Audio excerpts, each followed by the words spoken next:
ሰላም ጤና ይስጥልን አድማጭ ተመልካቾቻችን ከቶፕስ ኔትወርክ ዕለታዊ ዜናዎችን ይዘን ቀርበናል። በቅድሚያ አርዕስቶቹን የዓለም ጤና ድርጅት ዋና ዳይሬክተር ዶክተር ቴድሮስ አድሃኖም የስራ ዘመናቸው በ2027 እንደሚጠናቀቅ አስታወቁ።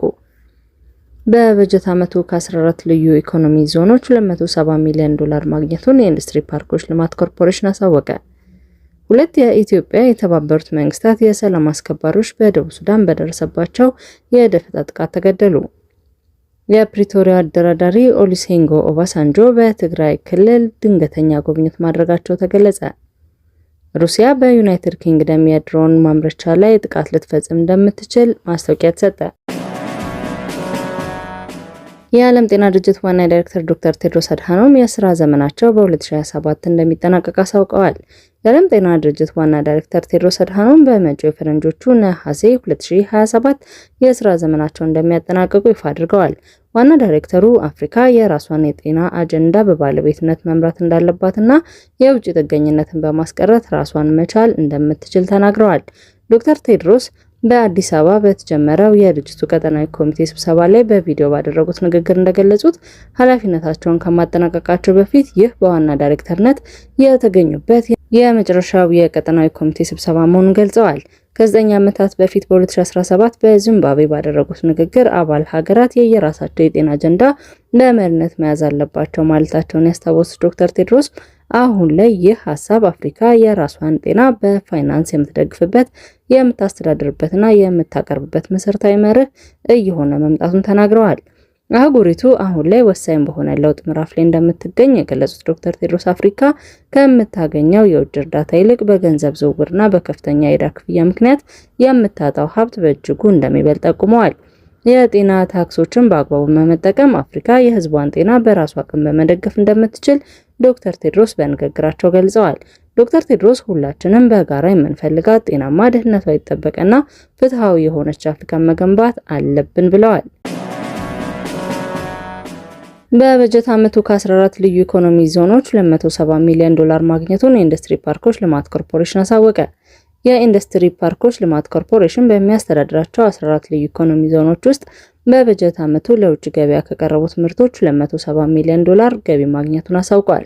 በተጨማሪም በበጀት ዓመቱ አጠቃላይ $5.8 ቢሊዮን ገቢ መገኘቱና የተሻለ አፈጻጸም እንደታየበትም አመላክቷል።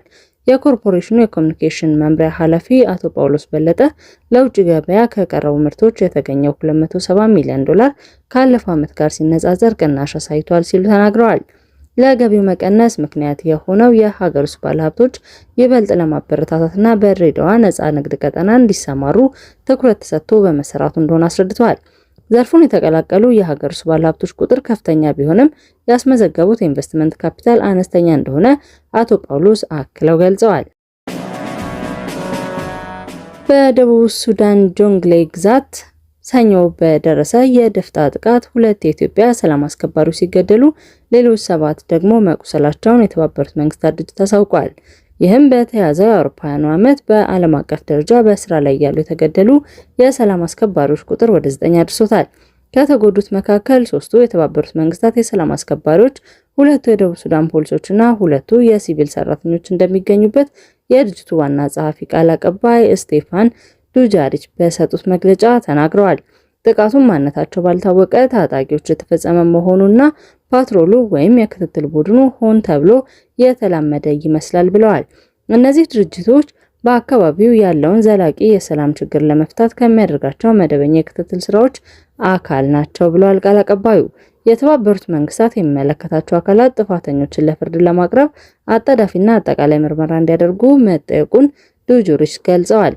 አክለውም በድርጅቱ የሰላም አስከባሪዎች ላይ የሚፈጸሙ ጥቃቶች በዓለም አቀፍ ሕግ መሰረት የጦር ወንጀል ሊሆኑ ይችላሉ ሲሉ አጽንኦት መስጠታቸውን ሮይተርስ ዘግቧል። ይህ ከቅርብ ጊዜ ወዲህ ከዚህ ዓመት ጥር 1 ጀምሮ በጥፋት ድርጊቶች የተገደሉት የሰላም አስከባሪዎች ቁጥር ወደ 9 ያደርሰዋል ብለዋል።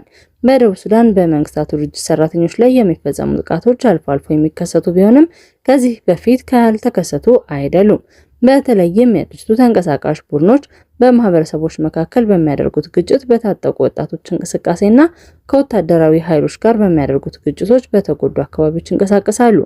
በሰኔ ወር የድርጅቱ የደህንነት ምክር ቤት እየጨመረ በመጣው የኃይል ድርጊትና ዝቅተኛ የህግ ተጠያቂነት አፈጻጸም ምክንያት በተባበሩት መንግስታት ድርጅት የሰላም አስከባሪዎች ላይ ለሚፈጸሙ ጥቃቶች ተጠያቂነትን ለማጠናከር የሚያስችል የውሳኔ ሀሳብ አጽድቆ ነበር።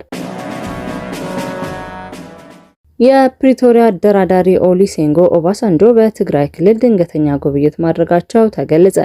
የፕሪቶሪያው ስምምነት አደራዳሪዎች አንዱ የሆኑት የቀድሞ የናይጄሪያ ፕሬዝዳንት ኦሉሴጉን ኦባሳንጆ ሰኞ በትግራይ ድንገተኛ ጉብኝት ማድረጋቸውን በህወሓት የሚመራው የክልሉ አስተዳደር አሳውቋል።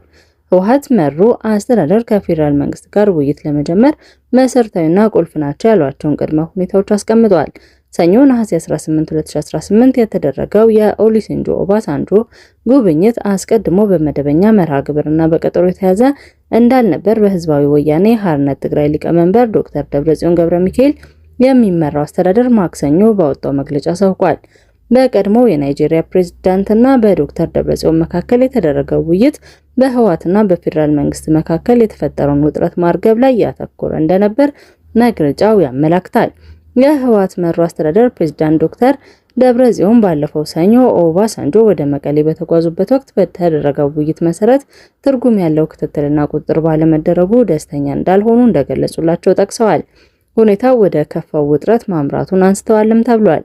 ከዚህ ቀደም ከተደረገው የቀድሞው የናይጄሪያ ፕሬዝዳንት የትግራይ ክልል ጉብኝት በኋላ ነሐሴ ላይ የፌዴራልና የትግራይ ኃይሎች ሽረሪና በተባለ የሱዳን አዋሳኝ ስፍራ ግጭት ውስጥ ገብተው ነበር።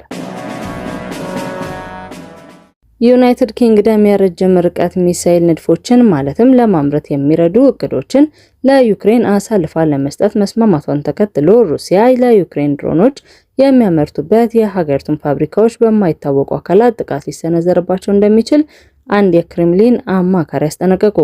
የቀድሞው የሩሲያ ምክትል የውጭ ጉዳይ ሚኒስቴርና የክሬምሊን ከፍተኛ አማካሪ የሆኑት አንድሬ ፌዶቬቭ ለቢቢሲ እንደገለጹት ከሆነ በብሪታንያ ላይ ከፍተኛ ወታደራዊ እርምጃ መውሰድ መቻላቸውን እቅድም 100% ዝግ እንዳልሆነ ማስተባበል እንደማይችሉ ተናግረዋል።